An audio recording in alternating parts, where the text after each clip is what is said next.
En el funeral de los gemelos, después de que murieron mientras dormían, mi nuera dijo: Dios se los llevó porque sabía que no debían existir en esta familia. Los parientes asintieron de acuerdo. Mi hijo se quedó callado. Entonces, mi nieto de 8 años jaló la sotana del pastor y preguntó: «Padre, ¿debo decirle a todos lo que mi mamá puso en los biberones de los bebés?». La sala entera quedó en silencio absoluto. Me alegra que estés aquí. Si estás viendo este video, dale like. Suscríbete al canal y cuéntame en los comentarios desde dónde escuchas mi historia de venganza. Quiero saber hasta dónde ha llegado. Estaba de pie en medio de la iglesia, escuchando las campanas de la mañana repicar lentamente, cada tañido resonando como un susurro de Dios, pero incapaz de calmar el corazón que se me hacía pedazos en el pecho. Hoy era el funeral de Valeria y Tomás, mis 2 pequeños nietos gemelos, angelitos que Dios llamó a su lado antes de tiempo. Yo, Isidora Ramírez, de 63 años, la abuela que les había entregado el corazón entero para amarlos, ahora estaba aquí, frente a 2 pequeños ataúdes de un blanco puro, sintiendo cómo el mundo entero se me venía encima. Los 2 ataúdes estaban justo frente al altar, cubiertos de azucenas y lirios, un aroma dulce pero tan amargo.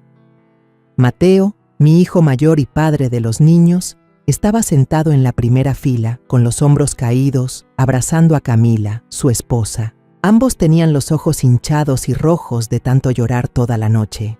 Camila, mi nuera, una muchacha tan buena que la quiero como a una hija, parecía una sombra, con el rostro pálido y las manos entrelazadas con tanta fuerza como si intentara evitar deshacerse en 1000 pedazos. Quería correr a abrazarla, decirle que todo estaría bien, pero mis pies pesaban 1 tonelada, como si estuvieran clavados al piso de la iglesia. Mi dolor no era menor que el de nadie. El lugar estaba a reventar. No quedaba un solo asiento vacío, y varias personas estaban de pie junto a las paredes, con velas en las manos y la mirada baja, pero el ambiente no era para nada silencioso. Los cuchicheos flotaban por todas partes, como un enjambre de abejas que me dejaba sin aire. Familiares, vecinos, los rostros conocidos que solían reír en las reuniones familiares, ahora me miraban de una forma extraña, como si yo fuera una desconocida. Sabía lo que pensaban, lo que decían, aunque nadie se atreviera a decirlo de frente. Aún así, intenté caminar lentamente hacia los 2 ataúdes, y con la mano temblorosa toqué la fría madera. Susurré una oración, con la voz entrecortada: Valeria, Tomás, mis niños, descansen en paz. Pero antes de que pudiera terminar, una voz filosa, dramática pero llena de sarcasmo, me interrumpió. Araceli Domínguez, mi segunda nuera, esposa de Rafael, mi segundo hijo, se levantó de golpe de una de las bancas de en medio. Llevaba un vestido negro impecable y sostenía un pañuelo de seda blanco, con el que se tocaba el rabillo del ojo como una actriz en un escenario. Pero en esos ojos no había ni una sola lágrima. Levantó la cara, me miró directamente y dijo, con cada palabra clara y resonando en toda la iglesia: Dios se los llevó porque sabía que no debían existir en esta familia. Esta familia está podrida. Esas palabras fueron como una puñalada directa al corazón. Me quedé helada, sin aliento, como si me hubieran robado todo el aire. Los murmullos a mi alrededor estallaron, más fuertes, más intensos. Algunas personas asentían, como si Araceli acabara de revelar una gran verdad. Yolanda Fierro, mi tercera nuera, esposa de Octavio, mi hijo menor, que estaba sentada frente a ella, le tocó el hombro a Araceli, y su mirada y un leve asentimiento eran una señal de apoyo silencioso. Las miré a esas 2 mujeres jóvenes a las que había intentado querer como a mis propias hijas, y ahora estaban ahí, como si me apuntaran con un arco y una flecha. Una tía sentada cerca de mí susurró, pero lo suficientemente alto para que yo oyera: a lo mejor tiene razón. Doña Isidora era la que más los cuidaba. A lo mejor se le pasó algo. Esa frase fue como echarle gasolina al fuego, y toda la iglesia se encendió con miradas acusadoras. Sentí cada una de esas miradas como cuchillos invisibles atravesándome. ¿Qué estaban pensando? ¿Que yo, la abuela que pasó noches en vela meciendo a esos 2 niños, podría haber hecho algo mal? Que yo, que les di todo mi amor a Valeria y a Tomás, ¿podría ser la causa de su partida? Me giré hacia Rafael, esperando que dijera algo, lo que fuera, para defender a su madre. Pero Rafael solo agachó la cabeza, con las manos apretadas sobre sus rodillas, sin decir una palabra. Su silencio fue como un martillazo en la cabeza. De verdad quería preguntarle por qué no decía nada. ¿Por qué dejaba a su madre ahí parada, sola, frente a esas acusaciones tan crueles? Pero me quedé quieta, apretando la tela de mi vestido de luto, sintiendo una ola de humillación que me ahogaba. Araceli no se detuvo. Continuó, con un tono triunfante, como si estuviera en un tribunal. Esta es una lección que Dios nos manda cuando en la familia hay soberbia y falta de responsabilidad. Cada palabra que decía era una piedra que me lanzaba, haciéndome tambalear.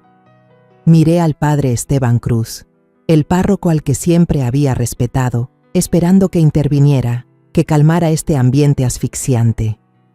Pero él solo carraspeó, con el rostro confundido, y desvió la mirada, como si no quisiera meterse. Que me evitara de esa forma solo hizo que mi corazón se sintiera más pesado. Entre todas esas palabras, escuché el sollozo ahogado de Camila. Se aferró al hombro de Mateo, con los ojos enrojecidos, pero sin poder decir nada. Quise correr hacia ella, abrazarla, decirle que yo estaba ahí, que me dolía tanto como a ella, pero no podía moverme, como si mi cuerpo entero se hubiera congelado por las miradas y las palabras a mi alrededor. El funeral de mis 2 pequeños nietos, de los angelitos que se fueron sin haber vivido, debía ser un lugar para llorarlos, para despedirlos con amor. Y ahora se había convertido en un juicio público, y yo, su pobre abuela, era la acusada, justo frente a los ataúdes de mis propios nietos. Los recuerdos de hace 2 años regresaron de golpe, como olas violentas que arrasaban con todo, sacándome de ese aire sofocante de la iglesia donde acababan de convertirme en una criminal. Cerré los ojos, y la imagen de don Ezequiel, mi difunto esposo, apareció tan clara como si todavía estuviera ahí, con su sonrisa amable y su voz profunda y cálida. Aquel día, cuando Ezequiel murió de repente por un infarto, sentí que el cielo se me caía encima. Su funeral también fue en esta misma iglesia, con la luz colándose por los vitrales de colores, pero en ese entonces el ambiente no era tan pesado como hoy. Mis hijos, Mateo, Rafael y Octavio, todavía estaban a mi alrededor, abrazándonos en el dolor de haber perdido a su padre. Recuerdo cada detalle. Mateo me apretaba la mano, Rafael me susurraba que él se haría cargo de la familia en lugar de su papá, y Octavio, aunque era el más chico, intentaba ser fuerte para que yo no me preocupara. En ese momento pensé que, aunque había perdido a Ezequiel, todavía tenía a mis hijos, todavía tenía una familia a la que amar y proteger. Me dije a mí misma que tenía que ser fuerte, convertirme en su apoyo, proteger la tierra que Ezequiel nos dejó, esa tierra que le costó el sudor de toda una vida construir. Lo intenté, de verdad que lo intenté. Después del funeral, empecé a arreglar la casa, ese lugar que antes estaba lleno de las risas de Ezequiel. Cada rincón, desde el sillón de madera donde le gustaba sentarse a leer, hasta la mesa del comedor donde contaba historias de su juventud, parecía guardar su aliento. Conservé todo, como una forma de aferrarme a él y de recordarme a mí misma que tenía que seguir viviendo, por mis hijos, por mi familia. A menudo llamaba a mis 3 hijos para que vinieran a cenar.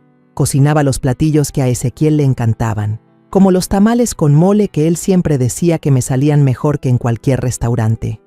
Esas comidas, aunque él ya no estaba, seguían llenas de risas. Pero ahora, parada en medio de la iglesia, me di cuenta de que esos días se sentían muy, muy lejanos. Luego Mateo se casó con Camila Herrera, una muchacha buena y de gran corazón, con ojos brillantes y una sonrisa tan cálida como el sol. La quise desde la primera vez que la vi. Camila no era solo mi nuera, era como mi propia hija. Siempre me escuchaba, siempre era dulce y nunca me dio un disgusto. Pero lo que más me dolía era que Mateo y Camila anduvieron de doctor en doctor para poder tener hijos, desde el hospital del pueblo hasta clínicas caras en la ciudad. Muchas noches, Camila me llamaba, con la voz quebrada, Mamá, tengo miedo de no poder ser madre nunca. Yo solo podía consolarla por teléfono y rezar. Le pedí a Dios que les concediera un milagro a mis hijos, así como Él nos había bendecido a Ezequiel y a mí con 3 hijos sanos. Y entonces el milagro llegó. Cuando Camila me llamó, con la voz temblorosa, para darme la noticia de que estaba embarazada de gemelos, lloré, no de tristeza, sino de felicidad.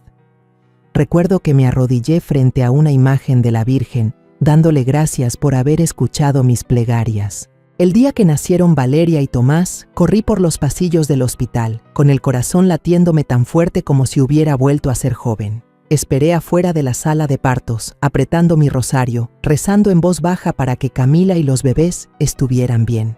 Cuando la enfermera salió con los 2 niños en brazos, casi me desmayo de la emoción.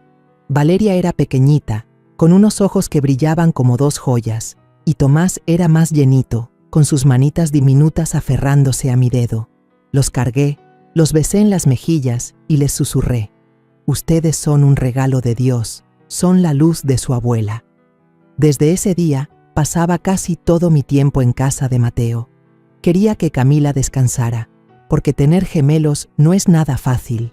Les cambiaba los pañales, los arrullaba para dormirlos, los cargaba, a veces sin pegar un ojo en toda la noche solo para asegurarme de que estuvieran calientitos y con la pancita llena. Me sentaba junto a sus cunas, cantándoles las canciones de cuna que mi madre me cantaba, contándoles cuentos de hadas sobre príncipes valientes y princesas. También le preparaba con cuidado su caldo de pollo, le daba sus vitaminas como había dicho el doctor, y escogía la mejor fórmula para Valeria y Tomás. Cada vez que los veía dormir, con sus mejillas sonrosadas y sus boquitas sonriendo, sentía que mi corazón sanaba, como si el dolor de haber perdido a Ezequiel se aliviara un poco. Pero también fue entonces cuando empecé a notar las miradas extrañas de Araceli y Yolanda, mis otras 2 nueras. Al principio, pensé que eran ideas mías. Quizá estaba demasiado sensible, o el cansancio me hacía ver las cosas de otra manera. Pero luego empecé a escuchar los comentarios sarcásticos, las indirectas. Una vez, mientras cargaba a Tomás en el patio, Araceli estaba en el porche, mirándome con frialdad, y luego se volteó hacia Yolanda y dijo, lo suficientemente alto para que yo la escuchara: «Ay, doña Isidora quiere tanto a sus nietecitos. Seguro que la herencia se va a inclinar para el lado de Mateo». Yolanda soltó una risita y respondió, «Sí, seguro que sí. En esta casa siempre se trata de Mateo y Camila». Yo me quedé ahí, con mi nieto en brazos, pero con el corazón hecho un nudo. Quería explicarles, decirles que yo quería a todos mis hijos y a todos mis nietos por igual, pero me quedé callada. Sonreí para no hacerla de pleito, pensando que el tiempo arreglaría las cosas. Me equivoqué. Esas palabras no pararon. Cada vez que la familia se reunía, Araceli y Yolanda encontraban la manera de lanzar una pulla. Un día, cuando llevé unos pastelitos que había horneado a casa de Rafael, Araceli me miró y dijo con una voz dulce pero filosa: «Qué detallista es usted, suegra, pero seguro que solo con sus nietos consentidos, ¿verdad?». Intenté mantener la calma y le respondí que había horneado para toda la familia, pero su mirada me decía que no me creía. Yolanda siempre le echaba más leña al fuego, contando historias de lo buena madre que era, insinuando que Camila era una inútil y que yo tenía que cuidar a los niños porque ella no era capaz. Esas palabras, aunque pequeñas, se fueron acumulando, como piedras sobre mi corazón. Empecé a sentirme sola, incluso rodeada de mi propia familia. Extrañaba a Ezequiel, extrañaba cómo él siempre sabía calmar cualquier tensión con una broma o un abrazo. Si él estuviera aquí, ¿habría dejado que esta familia se rompiera así? Me preguntaba qué había hecho mal. ¿Acaso había querido demasiado a Valeria y a Tomás, tanto que hice que Araceli y Yolanda se sintieran desplazadas? ¿Acaso no había sido justa con mis hijos y mis nietos? Esas preguntas daban vueltas en mi cabeza, pero no encontraba respuesta. Cuando nacieron Valeria y Tomás, todo el pueblo y la gente de la parroquia vinieron a conocerlos. Traían regalitos, bendiciones y no paraban de halagar a Camila. ¡Qué buena mamá! ¡Qué niños tan bonitos! Todavía recuerdo el día de su bautizo. La iglesia estaba tan alegre como si fuera una fiesta. El padre Esteban cargó a cada uno, los levantó frente al altar y su voz profunda resonó con una oración. Valeria, Tomás, que Dios los proteja siempre. Toda la familia aplaudió, reímos, y yo, parada en medio de todos, sentí que el corazón me florecía. Miré a Camila, sus ojos brillaban de felicidad, y Mateo la abrazaba, con una sonrisa más radiante que nunca. Pero en ese momento, no me di cuenta de las otras miradas, las que no compartían esa alegría. Araceli estaba en un rincón de la iglesia, con los labios apretados y los brazos cruzados. Llevaba un vestido azul oscuro y el pelo recogido en un chongo alto. Se veía muy arreglada, pero su mirada era fría, como si intentara esconder su molestia. La vi mirar de reojo a Camila, una mirada rápida y afilada, llena de envidia. Yolanda, a su lado, soltó una risita y dijo, medio en broma, medio en serio: «Fue pura suerte, no es que tenga ningún mérito». Esa frase me hizo detenerme, pero solo sonreí, pensando que quizá lo decía sin mala intención. Qué equivocada estaba. No fue un comentario al aire, fue el comienzo de una serie de sarcasmos, de cuchillos invisibles que se clavaban en mi corazón y en el de Camila. Empecé a notar el cambio en cómo Araceli y Yolanda trataban a Camila. A menudo cuchicheaban entre ellas, riéndose por lo bajo, con miradas de envidia siempre dirigidas hacia ella. Una vez, las vi en un rincón de la cocina durante una reunión familiar, con las cabezas juntas, hablando tan bajo que apenas pude escuchar una frase. A Camila sí que la consienten, siempre tiene a doña Isidora para protegerla. A nosotras, en cambio, nada. Yo estaba ahí, con un plato de flan en la mano que iba a llevar a la mesa, y sentí como si me hubieran echado un balde de agua fría. Quise acercarme, preguntarles por qué decían eso, pero al final solo me di la vuelta en silencio. Tenía miedo de que si decía algo, las cosas empeorarían. Una tarde, toda la familia se reunió a comer en mi casa, como era costumbre una vez al mes. Pasé toda la mañana cocinando, preparé pozole, hice tamales y horneé unos churros que a los niños les encantaban. Quería que todos estuvieran contentos, que esas comidas unieran a la familia, como Ezequiel solía hacer. Cuando le serví un trozo de pavo a Camila, ella me agradeció con su voz cantarina. «Gracias, suegra, usted siempre tan atenta». Pero justo en ese momento, Yolanda habló, lo suficientemente alto para que toda la mesa la oyera. «¿Será que la consentida es la familia del mayor, verdad, mamá?» El ambiente se tensó de repente, como si alguien hubiera tirado un jarro de agua helada sobre la mesa. Rafael agachó la cara y siguió comiendo, como si no quisiera involucrarse. Octavio fingió toser y cambió de tema. Yo intenté sonreír y dije: «Yo los quiero a todos. Con que ustedes sean felices, yo soy feliz». Pero por dentro sentí una ola de inquietud, como si algo estuviera creciendo en silencio, listo para destruirlo todo. Después de esa comida, Yolanda empezó a criticar a Camila cada vez más abiertamente. Una vez, cuando Valeria lloraba en su cuna, Camila corrió a calmarla, pero Yolanda se quedó parada, de brazos cruzados, y dijo con una voz dulce pero cortante: «Los niños lloran porque la mamá no sabe calmarlos. Si supiera cuidarlos, no harían tanto berrinche». Camila solo bajó la cabeza, con los ojos rojos por el cansancio y la presión, pero aún así forzó una sonrisa. Vi cómo se le llenaban los ojos de lágrimas y sentí un nudo en el estómago. Me pregunté, ¿por qué mi familia se había vuelto así? Araceli tampoco se quedaba atrás. A menudo contaba sus historias de cuando mis hijos eran bebés, presumiendo lo buena madre que había sido, que sus hijos nunca se enfermaban ni lloraban. Cuando Iker nació, yo me desvelaba todas las noches, pero él siempre fue un niño muy bueno, decía, mirando de reojo a Camila, como queriendo decir que ella no era una madre competente. Una vez, sin querer, escuché a Araceli susurrarle a Yolanda en la cocina: «Si no fuera por doña Isidora, no tendríamos que vivir siempre a la sombra de Mateo y Camila». Esa frase fue como una daga en mi corazón. Me quedé paralizada, con una jarra de agua en la mano, sintiendo que el mundo daba vueltas. ¿Pensaban que yo tenía favoritismos? ¿Que solo quería a Mateo y a Camila? Quise entrar, decirles que yo amaba a todos mis hijos y nietos por igual, que había dedicado mi vida a mantener esta familia unida. Pero me quedé ahí, inmóvil, mientras las lágrimas caían en silencio. Poco a poco, esos sarcasmos se volvieron costumbre. Cada vez que la familia se reunía, siempre había algún comentario hiriente, alguna mirada crítica. Un día, cuando llevé una ropita vieja de Ezequiel que había arreglado para ponérsela a Tomás, Araceli me miró y sonrió con desdén. ¡Qué detallista con sus nietos consentidos! ¿Eh? Mi Iker nunca recibió nada de esto. Traté de explicarle. Yo les arreglo ropa a todos los niños, no solo a él. Cuando Iker era bebé, también lo hacía. ¿No te acuerdas? Pero ella simplemente se dio la vuelta, como si no quisiera escuchar. Yolanda añadió: «No se preocupe, suegra. Guárdelo todo para el mayor. Nosotros podemos solos».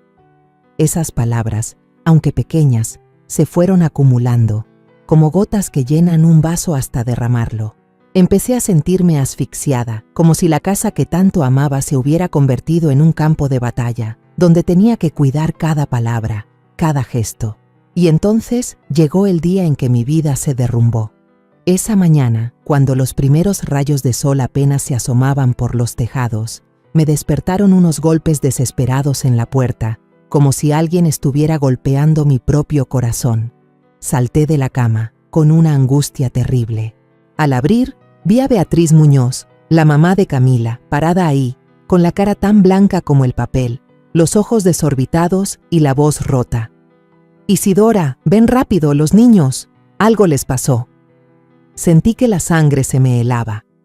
Sin preguntar más, agarré el primer rebozo que encontré y salí corriendo a la calle, casi perdiendo las chanclas. Sentía que las plantas de los pies me quemaban y el corazón me latía tan fuerte que parecía que se me iba a salir del pecho. Corrí, sin pensar en nada más que en llegar a casa de Mateo, donde Valeria y Tomás me esperaban. Cuando entré a la casa, la escena que vi me dejó sin vida. Camila estaba derrumbada en el suelo, abrazando a Valeria con fuerza, gritando hasta quedarse sin voz. «¡Mi niña, despierta, por favor!». Sacudía a la bebé, pero Valeria no se movía, con los ojos cerrados y el rostro tan pálido como el de una muñeca de porcelana.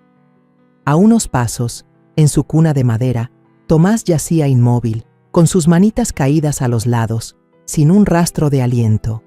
Mateo estaba arrodillado a su lado, con la mirada perdida, los labios temblorosos y las manos aferradas al barandal de la cuna, como si intentara sujetar algo que ya se había ido. «No, no puede ser», murmuraba, con una voz que se deshacía en el aire. Álvaro Herrera, el papá de Camila, estaba sentado en un rincón, con la cabeza entre las manos, rezando en voz baja: «Dios mío, sálvalos, por favor». Pero su voz era solo un susurro desesperado que se mezclaba con los llantos de Camila. Corrí hacia ellos, me abalancé para tomar a Tomás, lo levanté y lo apreté contra mi pecho. Su cuerpecito estaba helado, rígido, ya no tenía el calor de los días en que lo cargaba mientras sonreía dormido. «Tomás, mi niño, despierta para tu abuela», le susurré mientras las lágrimas caían sin parar, rodando por mis mejillas y empapando su ropita. Lo abracé con todas mis fuerzas, como si al abrazarlo lo suficiente, con la fuerza necesaria, pudiera pasarle mi calor y traerlo de vuelta. Pero no, él seguía ahí, en silencio, como un ángel que ya había volado. Me giré hacia Camila, queriendo abrazar también a Valeria, queriendo proteger a los dos niños que amaba más que a mi propia vida. Pero Camila solo gritó, con una voz desgarradora: «Mamá, ¿por qué? ¿Por qué se fueron? Hice todo lo que pude». No pude responderle, solo la abracé, dejando que nuestras lágrimas se mezclaran.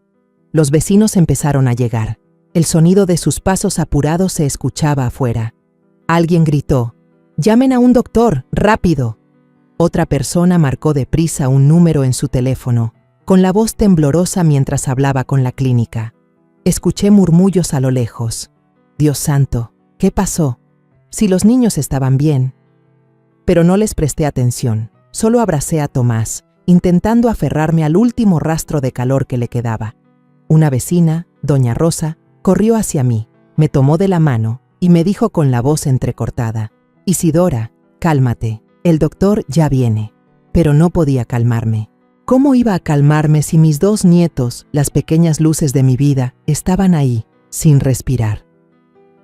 El joven doctor Sánchez llegó poco después. Los revisó rápidamente, puso su estetoscopio en el pecho de Valeria, luego en el de Tomás, y su rostro se fue poniendo pálido. Suspiró y dijo con voz grave: Lo siento mucho. Pudo haber sido el síndrome de muerte súbita del lactante. Es muy raro, pero a veces pasa. Escuché sus palabras, pero no podía creerlas. ¿Qué síndrome? Valeria y Tomás estaban sanos.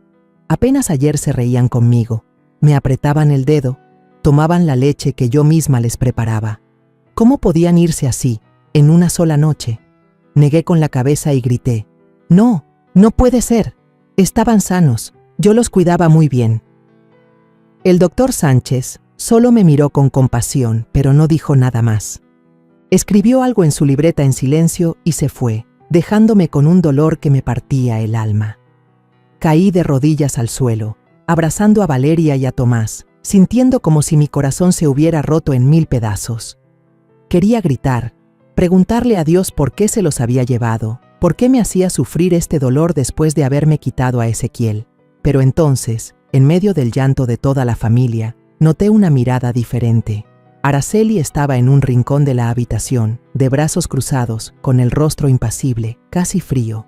No lloraba, no decía nada, solo estaba ahí, como si estuviera viendo una obra de teatro. Yolanda estaba a su lado, susurrándole algo al oído, y sus miradas se cruzaron hacia mí, con un destello de malicia. Lo sentí, tan claro como una cuchillada, que en sus mentes ya me habían asignado el papel de culpable. No necesitaron decirlo, pero esa mirada, esa sonrisita disimulada, parecían decir: Doña Isidora, usted tuvo la culpa de esto.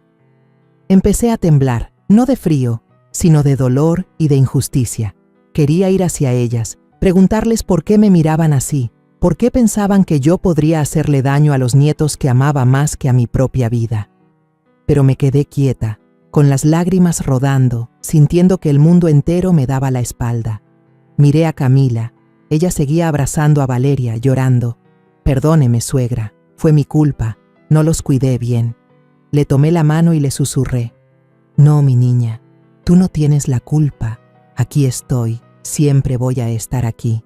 Pero mis palabras sonaban débiles, incapaces de calmar nuestro dolor. Los vecinos seguían entrando y saliendo en silencio, ofreciendo palabras de consuelo, pero yo no escuchaba nada.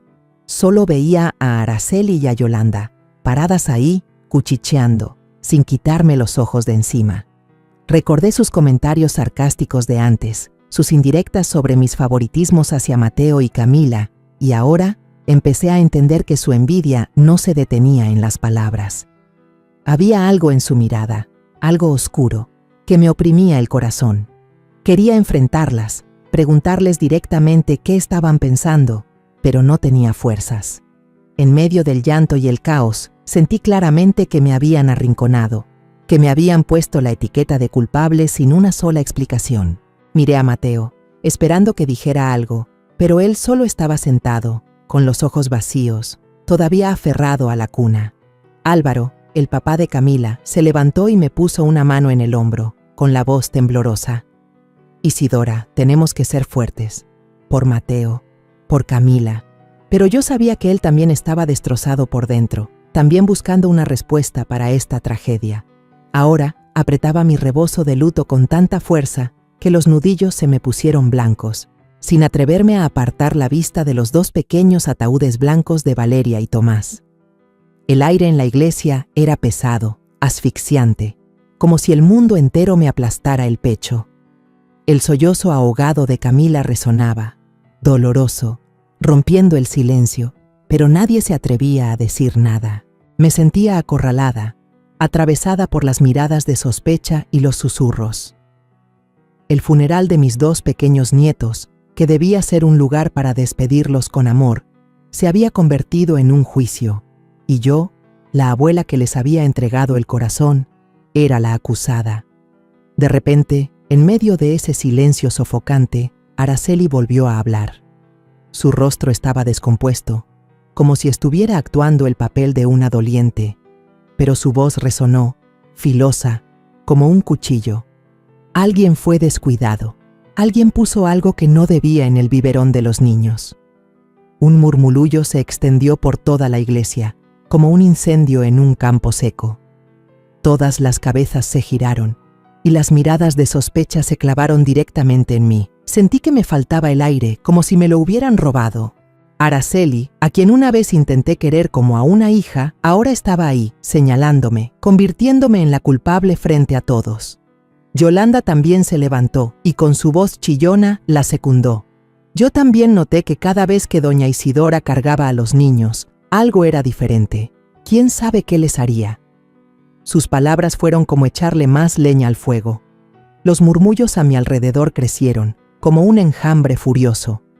Una tía lejana, sentada a unas bancas de mí, susurró lo suficientemente alto para que yo la oyera. A lo mejor confundió la medicina con un somnífero. Ya está grande, con la vista cansada y las manos temblorosas. Es fácil equivocarse. Otra persona chasqueó la lengua, con un tono sentencioso. Seguro les dio la fórmula equivocada. ¿Quién sabe en qué estaría pensando? Cada palabra, cada mirada, eran como navajas afiladas que se clavaban en mi alma, haciéndome querer gritar para defenderme, pero tenía un nudo en la garganta y solo un sollozo se me escapó. Abrí la boca, intentando explicar, intentando decirles lo cuidadosa que había sido, cuánto había amado a Valeria y a Tomás, pero no me salió ni un sonido. Miré al padre Esteban Cruz, esperando que él interviniera, que pusiera un poco de orden en ese caos. Frunció el ceño, carraspeó, y con una voz grave pero débil, dijo: «Por favor, mantengan la compostura, esto es un funeral». Pero sus palabras no tuvieron fuerza. Araceli avanzó unos pasos hacia el altar, sacó su pañuelo y se secó una lágrima invisible. Actuaba tan bien, tan increíblemente bien, que hizo que toda la iglesia creyera que estaba sufriendo, mientras que yo, la que estaba verdaderamente destrozada, me convertía en la sospechosa. «Dios castiga la soberbia», continuó Araceli, con un tono triunfante, como si estuviera en un tribunal. «Hay quienes creen que lo saben todo, que son las mejores para criar niños, pero fue esa terquedad la que les quitó la vida a 2 angelitos». Esas palabras fueron como un mazo sobre mi cabeza. Empecé a temblar, apretando la tela de mi vestido con tanta fuerza que la arrugué. Quería gritar. Yo no hice nada malo, los amaba más que a mi propia vida. Pero me quedé ahí, inmóvil, sintiendo que mi corazón caía en un pozo sin fondo. Un suave amén se escuchó desde el fondo, como si toda la iglesia estuviera de acuerdo con la acusación de Araceli. Me giré y vi a Nancy, la prima de Araceli, asintiendo, con una mirada fría, como si estuviera lista para testificar en mi contra. Camila rompió a llorar, dejándose caer sobre el hombro de Mateo, con las manos temblorosas abrazándolo. La miré, queriendo correr hacia ella, abrazarla y decirle que yo no tenía la culpa, que juntas saldríamos de esto. Pero Mateo estaba paralizado, con la mirada vacía fija en los 2 ataúdes, sin decir una palabra. Me volví hacia Álvaro Herrera, el padre de Camila, esperando que él se levantara, que dijera algo para defenderme. Se puso de pie, a punto de hablar, pero Beatriz, su esposa, lo detuvo del brazo y le susurró: «No, Álvaro, no hagas esto más grande». Él se sentó, con el rostro lleno de impotencia, y sentí que el mundo entero me daba la espalda. Los murmullos eran cada vez más fuertes, como una marea creciente. «Seguro que confundió la medicina», dijo alguien. «A lo mejor les dio la fórmula equivocada. ¿Quién sabe?», añadió otro. Quería demostrarles, decirles lo cuidadosa que había sido, que había revisado cada gota de leche, cada vitamina, tal como lo había recetado el doctor. Pero nadie quería escuchar. Habían elegido creerle a Araceli, creer en sus miradas venenosas y sus indirectas. Me sentía acorralada, rodeada de cuchillos invisibles, sin escapatoria. Me giré hacia Rafael, mi segundo hijo, el esposo de Araceli. Mi mirada era una súplica, como la de alguien que se ahoga y busca una rama para salvarse. Lo miré a los ojos, esperando que al menos él se levantara, que dijera una palabra justa, que defendiera a su madre de esas acusaciones malvadas. Pero Rafael solo agachó la cabeza, con las manos fuertemente entrelazadas sobre sus rodillas, como si intentara contener algo. No levantó la vista, no me miró, no dijo una sola palabra. Su silencio fue como un cuchillo helado que se hundió en mi alma, doliendo más que todos los sarcasmos de Araceli. Vi una leve sonrisa de satisfacción en los labios de Araceli, como si el silencio de Rafael fuera parte de su plan. Miró a su esposo, y su mirada pareció ordenarle: «Quédate callado, todo está saliendo como quiero». Solté un sollozo ahogado y lo llamé en voz baja: «Rafael». Mi voz sonó temblorosa, débil, como una última plegaria, pero solo el vacío me respondió. Rafael seguía con la cabeza gacha, sus hombros temblaban ligeramente, pero no emitió ningún sonido. Sentí que el corazón se me estrujaba, como si el mundo se estuviera derrumbando frente a mí. Este era el hijo que había cargado desde que era un bebé, por el que me había desvelado cuando se enfermaba, al que había llevado de la mano por las calles del pueblo, y ahora, cuando más lo necesitaba, elegía el silencio, dejándome sola ante la injusticia. Me giré hacia Octavio, mi hijo menor, el esposo de Yolanda. Estaba sentado en la fila de enfrente, no muy lejos, pero evitaba mi mirada, como si yo fuera una extraña. Miraba fijamente las baldosas del suelo, como si pudieran esconderlo de la tormenta que se avecinaba. Yolanda le apretaba la mano con fuerza, sus dedos clavándose en su piel, como una señal: «No te metas». Vi su mirada, fría y calculadora, como si estuviera disfrutando de verme acorralada. Octavio, mi hijo pequeño al que tanto había mimado, al que le cantaba para dormir, ahora también me daba la espalda, sin una palabra, sin una mirada. Su silencio fue otro cuchillo, clavándose profundamente en mi corazón, haciéndome querer gritar, pero no podía. Una tía abuela detrás de mí susurró, lo suficientemente alto para que yo la oyera: «Si sus hijos no la defienden, por algo será». Esa frase resonó en mi cabeza, más pesada que cualquier acusación anterior. Me estremecí, sintiendo que todo mi cuerpo temblaba de dolor y humillación. ¿Qué había hecho mal? Había sacrificado mi vida entera para criar a mis hijos, para mantener a esta familia unida después de que Ezequiel se fue. Y ahora esos mismos hijos me dejaban sola para enfrentar las calumnias, las miradas de sospecha. Quería gritarles, preguntarles por qué, pero tenía la garganta cerrada y solo las lágrimas rodaban por mis mejillas. Miré a Mateo, mi hijo mayor, en quien siempre había confiado como el pilar de la familia. Pero él estaba inmóvil, con la mirada vacía fija en los dos pequeños ataúdes de Valeria y Tomás. No dijo nada, no refutó, no se levantó a defender a su madre.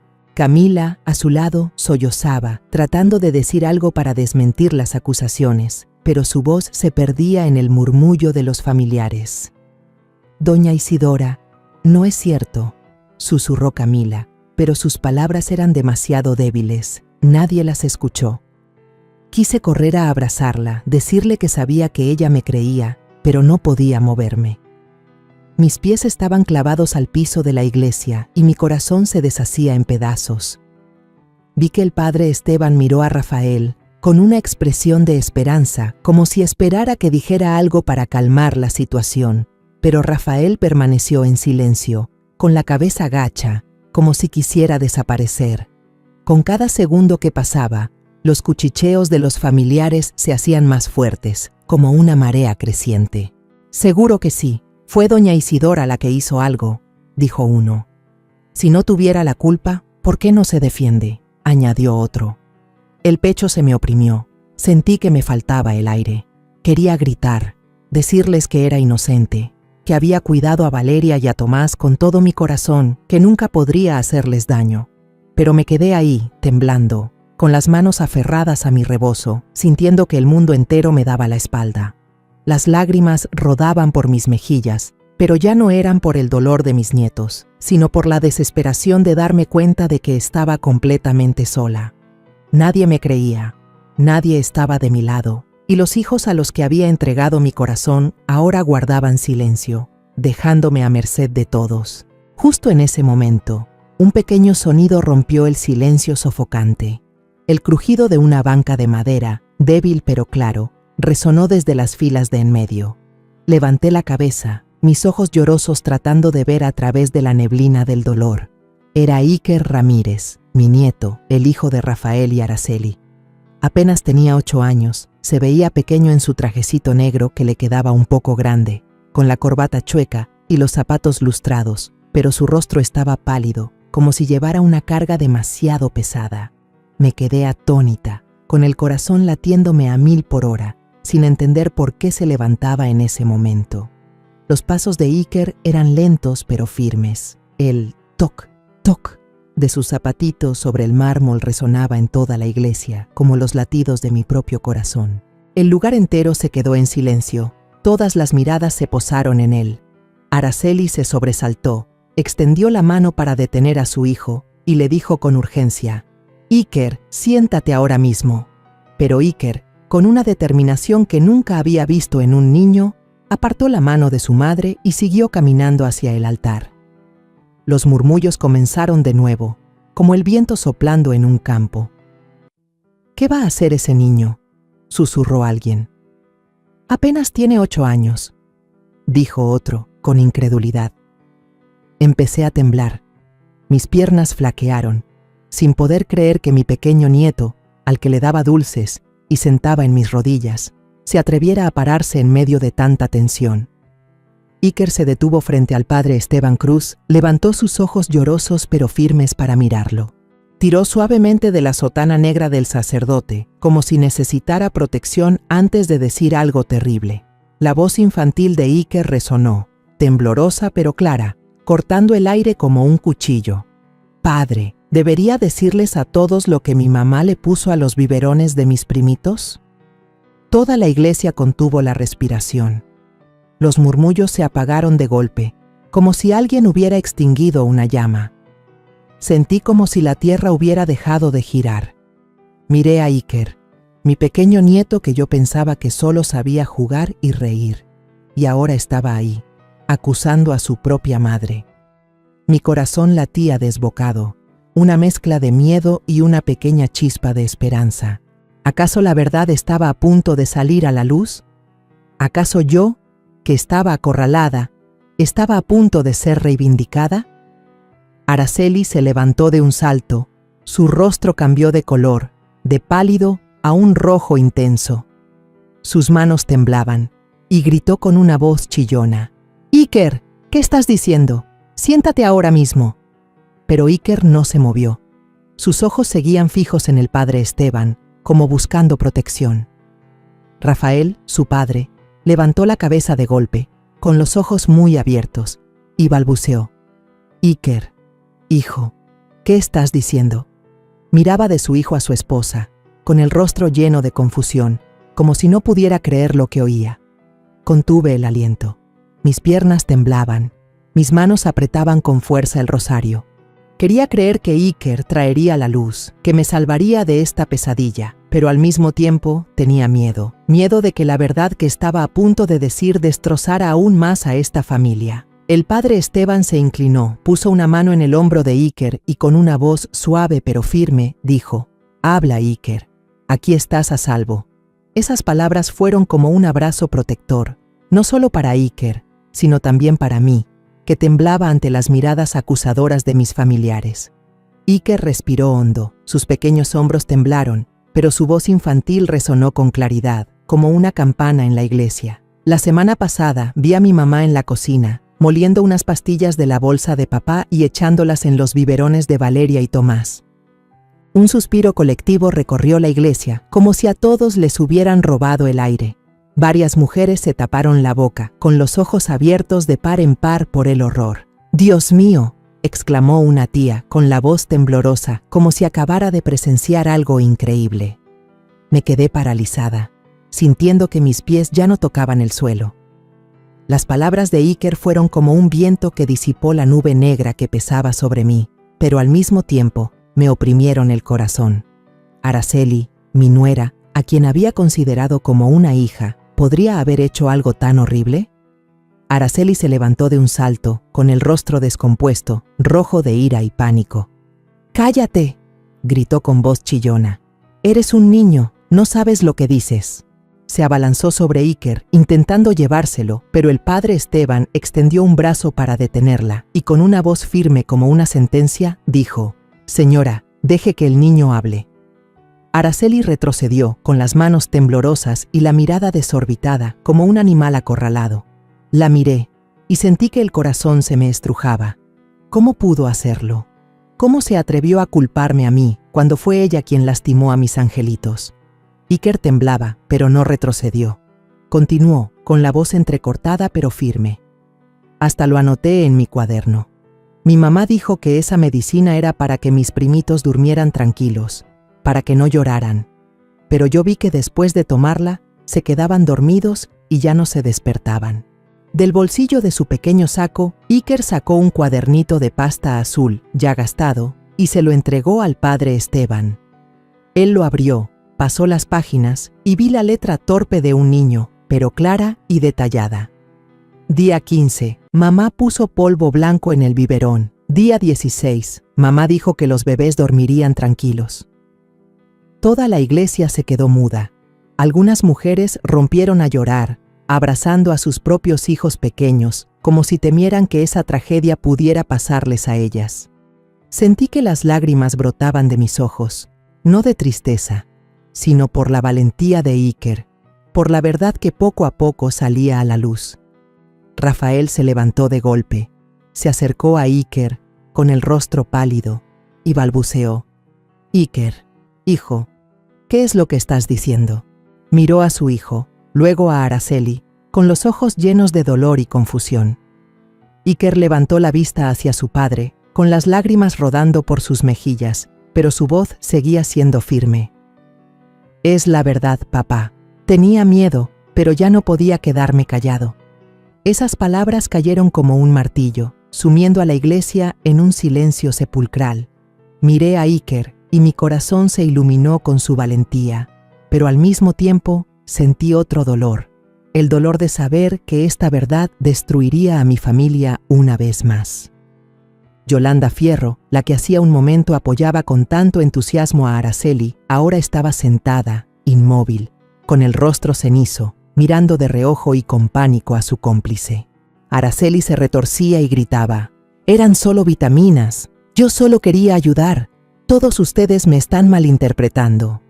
Pero su voz sonaba hueca, sin convicción. Una voz se alzó desde las bancas de atrás. Era doña Rosa, mi vecina de toda la vida. «No, no la estamos malinterpretando. Acabamos de escuchar la verdad de boca de su propio hijo». Sus palabras fueron como una chispa que encendió la indignación en toda la iglesia. Las mismas personas que habían asentido a las acusaciones de Araceli ahora se giraban para mirarme, con los ojos llenos de arrepentimiento y furia. «Dios mío, ¿cómo pudo?», susurró alguien. «¡Qué maldad!», exclamó otro. Camila rompió a llorar desconsoladamente, tapándose la cara, y con la voz ahogada dijo: «Suegra, perdóneme, dejé que la humillaran». Mateo, a su lado, le apretaba la mano con fuerza. Sus ojos estaban rojos, pero esta vez vi en ellos no solo dolor, sino también rabia. «Araceli», susurró, con la voz temblorosa, como si contuviera una explosión de furia. Yo me quedé clavada en mi sitio, con las lágrimas corriendo, no de dolor, sino de alivio. La verdad, aunque dolorosa, estaba saliendo de la oscuridad.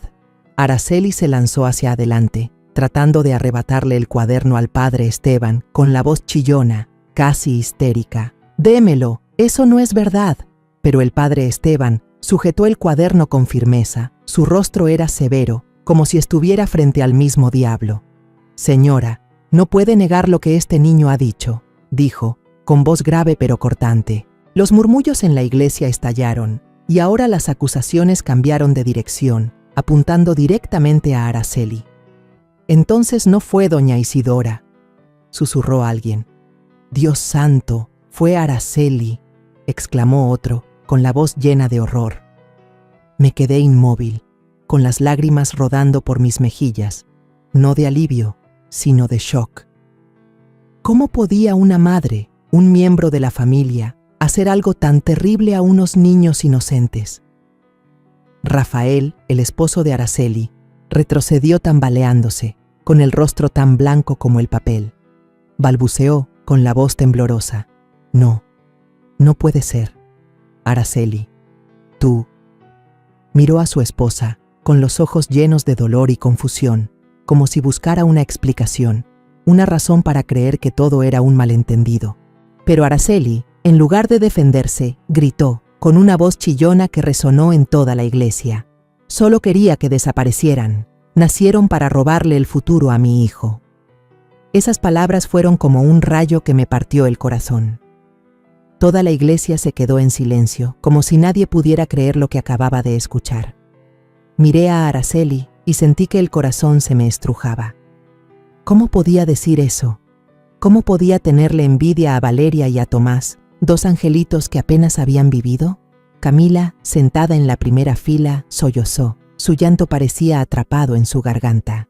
Se tapó la cara. Sus hombros temblaban, mientras Mateo apretaba los puños con el rostro contraído de dolor. «Araceli», susurró, con la voz llena de rabia, como si se contuviera para no lanzarse sobre ella. Quise correr a abrazar a Camila, decirle que estaba ahí, que me dolía tanto como a ella, pero mis pies estaban clavados al suelo. Yolanda Fierro, la que hacía un momento apoyaba a Araceli, ahora estaba sentada en silencio, con el rostro cenizo, mirando aterrorizada a su cómplice. Un pariente, don Juan, se levantó de golpe y la señaló directamente. «Tú también sabías de esto, ¿verdad? Tú la ayudaste». Yolanda tembló, hundiéndose en su asiento, y balbuceó. Yo solo escuché a Araceli decirlo. No pensé que fuera en serio». Pero su voz sonaba débil, sin convicción alguna. La iglesia entera estalló en indignación, y se escucharon gritos. «Cómplice, es cómplice del crimen».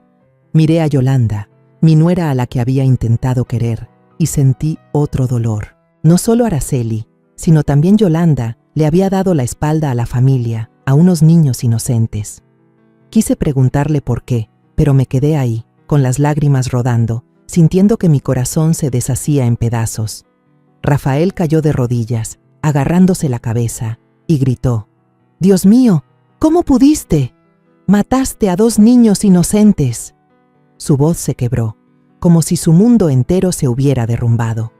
Miró a Araceli, con los ojos llenos de dolor y rabia, pero ella solo se retorcía, con la mirada inyectada en sangre, arañando el aire como una loca.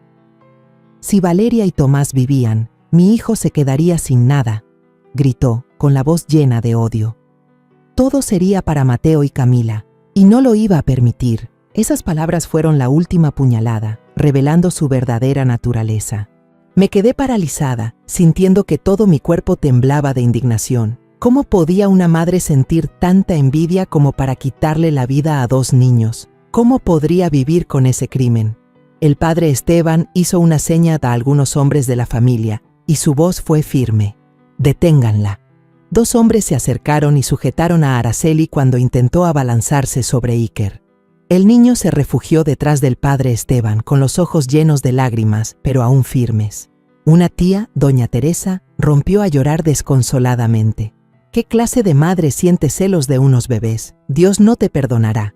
Sus palabras expresaron lo que yo sentía. Miré a Araceli, queriendo gritarle, preguntarle por qué lo hizo, pero me quedé ahí, con las lágrimas rodando, sintiendo que el mundo se derrumbaba a mi alrededor.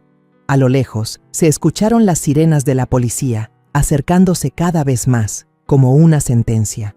El funeral de Valeria y Tomás, que debía estar lleno de amor y luto, se había convertido oficialmente en la escena de un crimen.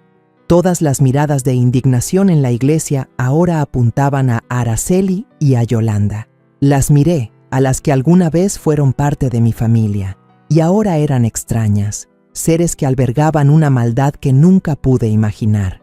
Me giré hacia los 2 pequeños ataúdes y susurré en mi corazón: Mis niños, perdónenme, no pude protegerlos. Las puertas de la iglesia se abrieron de golpe. El chirrido de las bisagras sonó como una condena final. 2 policías entraron con paso firme, seguidos por la inspectora Patricia Morales, cuyo rostro serio y mirada fría recorrieron a la multitud. Araceli, que todavía se retorcía en los brazos de los hombres que la sujetaban, gritaba como una loca. «Ustedes no entienden, solo quería lo mejor para ellos. Yo no hice nada malo». Pero su voz sonaba hueca, sin convicción. Un oficial se acercó, le torció el brazo y le puso las esposas justo frente a los 2 pequeños ataúdes de Valeria y Tomás. El chasquido metálico resonó, frío como una sentencia. Vi esa escena y mi corazón se encogió. No por lástima hacia Araceli, sino porque no podía creer que mi familia hubiera caído en esta tragedia, justo en el día en que despedíamos a 2 angelitos. A Yolanda, la que con tanto entusiasmo había apoyado a Araceli, la levantaron de su asiento. Temblaba, suplicando: «Yo no hice nada, yo solo sabía, por favor, créanme». Pero el oficial no se detuvo y la esposó con una firmeza implacable. «Ser cómplice también es un delito, señora», dijo con voz fría. Yolanda agachó la cabeza, sin atreverse a mirar a nadie, como si quisiera esconderse de las miradas de furia que la rodeaban. La miré, a mi nuera a la que había intentado querer, y sentí otro dolor. ¿Cómo pudo saberlo y quedarse callada? ¿Cómo pudo dejar que la verdad se ocultara, que me culparan a mí? Rafael cayó de rodillas frente a mí, con las lágrimas rodando por sus mejillas. «Mamá, me quedé callado, dejé que todos dudaran de ti. Perdóname». Su voz se quebró, como si intentara redimir los momentos de silencio que tanto me habían herido. Puse mi mano sobre su hombro, pero no dije nada. El dolor que sentía era demasiado grande. Las palabras ya no eran suficientes para perdonar. Quise consolarlo, decirle que entendía que él también estaba destrozado, pero me quedé ahí, con las lágrimas corriendo, sintiendo que mi corazón estaba agotado. Rafael inclinó la cabeza, sus hombros temblaban, y supe que él también sufría un dolor tan grande como el mío. El dolor de saber que su propia esposa había cometido un crimen atroz. Mateo y Camila corrieron hacia mí y me abrazaron con fuerza. Los 3 nos quedamos frente a los 2 pequeños ataúdes, llorando desconsoladamente. Camila, con los ojos rojos, me dijo entre sollozos: «Suegra, perdóneme, perdón por dejar que la humillaran». Yo era la que tenía que haberla defendido. La abracé con fuerza, sintiendo el calor de sus manos temblorosas. «No, mi niña, tú no tienes la culpa», le susurré, con la voz rota. «Aquí estoy, siempre voy a estar aquí». Mateo me apretó la mano. Su mirada era una mezcla de gratitud y dolor. «Mamá, yo nunca dudé de ti», dijo, con la voz temblorosa. «Es solo que el dolor era demasiado grande para poder hablar». Sus palabras fueron un bálsamo, pero también me causaron más tristeza. Los abracé a los 2, sintiendo que intentábamos sostenernos en medio de la tormenta. El llanto se extendió por toda la iglesia. Los familiares, los que habían creído las palabras de Araceli, ahora agachaban la cabeza, con los ojos llenos de vergüenza. Doña Rosa, mi vecina de toda la vida, se acercó. Me tomó de la mano y me dijo con la voz temblorosa: «Isidora, nos equivocamos. Le creímos a la persona equivocada. Por favor, perdónanos». Solo asentí, sin poder decir nada. No estaba enojada con ellos, pero el dolor era demasiado profundo para borrarlo tan fácilmente. Miré a mi alrededor y vi los rostros que antes me juzgaban, ahora llenos de arrepentimiento, pero eso no traería de vuelta a Valeria y a Tomás. El padre Esteban subió al púlpito y con la voz temblorosa pero firme, dijo: «La verdad ha salido a la luz y la justicia hablará. Oremos por el alma de Valeria y Tomás, para que descansen en paz en los brazos de Dios». Levantó la mano, guiando a toda la iglesia en una oración, y yo me arrodillé frente a los 2 pequeños ataúdes y susurré: «Mis niños, la verdad se ha sabido. Sus almas descansarán en paz». Mis lágrimas cayeron, pero esta vez sentí un poco de paz. no porque me hubieran reivindicado, sino porque mis nietos habían recibido justicia, gracias a la valentía de Iker. Un policía se acercó y recogió el cuaderno y las pruebas de Iker. El niño se escondía detrás del padre Esteban, con el rostro todavía pálido, pero con una expresión de alivio. Miré a Iker, queriendo correr a abrazarlo, agradecerle por haberme salvado, por haber salvado la verdad, pero me quedé quieta, aferrada a mi rosario. Iker me miró, con sus ojos infantiles pero llenos de determinación, y supe que él también llevaba una carga demasiado pesada para su edad. Le susurré en mi corazón: «Gracias, Iker. Nunca olvidaré tu valentía». Se llevaron a Araceli, que seguía gritando y maldiciendo. «Se van a arrepentir, yo solo quería proteger a mi hijo», pero ya nadie le prestaba atención. A Yolanda, con la cabeza gacha, la empujaron detrás, sin atreverse a mirar a nadie. Las sirenas de la policía se alejaron, llevándose la parte más oscura de mi familia, pero el aire de luto seguía impregnando la iglesia. Miré los dos ataúdes, pensé en Valeria y Tomás, en sus sonrisas, en sus manitas pequeñas, y mi corazón volvió a encogerse. En medio de ese dolor, sentí un pequeño rayo de luz. La verdad había salido a la luz, no gracias a mí, sino a un niño, Iker, quien me enseñó que el silencio ante la maldad solo la hace más fuerte. Me dije a mí misma: perdí a 2 nietos, pero la verdad triunfó, y llevaré esta lección conmigo toda la vida, como un legado doloroso pero real. Miré a Mateo y a Camila, y vi en sus ojos, aunque llenos de dolor, un amor inmenso. Supe que, aunque esta familia se había roto, todavía nos teníamos los unos a los otros, y eso era lo único que me ayudaría a seguir de pie. Me arrodillé frente a los ataúdes y susurré una última vez: Valeria, Tomás, descansen en paz, yo seguiré viviendo por ustedes y por la verdad. Apreté mi rosario, sintiendo como si Ezequiel estuviera en algún lugar, sonriéndome, como diciéndome que había hecho lo correcto. Y en ese momento, aunque destrozada, encontré un poco de paz en medio de la densa oscuridad de mi dolor. La historia que contamos es ficticia, pero está basada en algunos hechos reales. Los nombres y lugares han sido cambiados para proteger la identidad de quienes estuvieron involucrados. No contamos esto para juzgar, sino con la esperanza de que alguien escuche y se detenga a pensar: ¿cuántas madres están sufriendo en silencio dentro de su propia casa? Siento verdadera curiosidad. Si fueras tú, en mi lugar, ¿qué harías?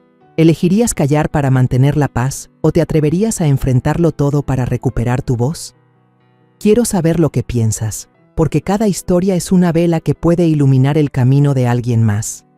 Dios siempre bendice, y yo creo firmemente que el valor nos lleva a días mejores. Mientras tanto, en la pantalla final te dejo 2 de las historias más queridas del canal. Te aseguro que te sorprenderán. Gracias por haberte quedado hasta aquí.